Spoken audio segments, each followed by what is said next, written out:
Desperation. It's one of my favorite quotes ever because it's true. So and I've true. been that guy. Oh my God. You're just in this world where you just can't wait to just run away. And how do people get stuck there? How do you think they get stuck there? Bills. Bills, like financial bills? Mm-hmm. Right? Yeah. Bills and commitment. You have an apartment you have to pay for. You have a car you leased. You have a wife that you have to feed. You have a child you have to raise. You have to.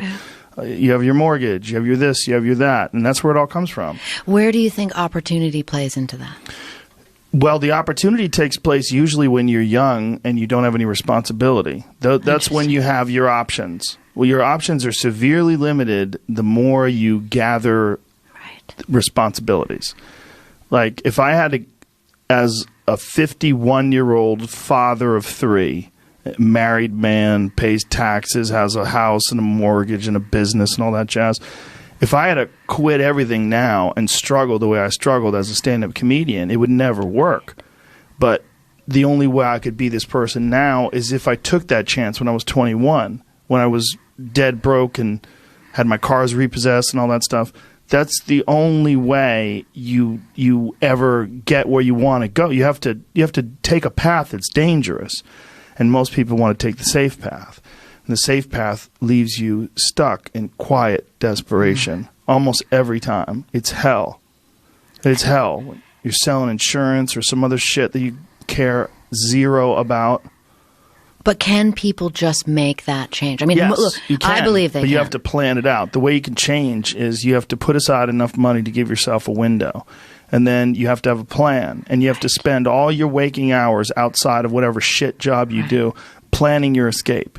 And you have to come to the realization very clearly that you fucked up and you got yourself stuck. So whatever you're doing, you have to do it like your life depends on it. And whether it is you're trying to be an author and if you're gonna try to be an author and you're working 8 hours a day plus commuting plus family responsibilities or whatever else you have, whatever time that you have to attack like you're trying to save the world. You're trying to save your life. You don't want to drown.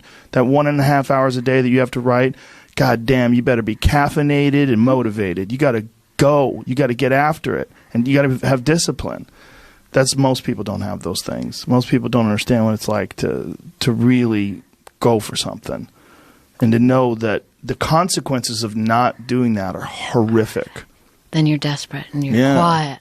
But I do think there is something to be said for fate and circumstance. Sure. And I always write, I mean, people in these military environments that I write about and in these intelligence world environments, fate and circumstance plays a big part because they too can even get complacent, you know? Mm-hmm. But when your life is on the line, right, a lot of times they have these experiences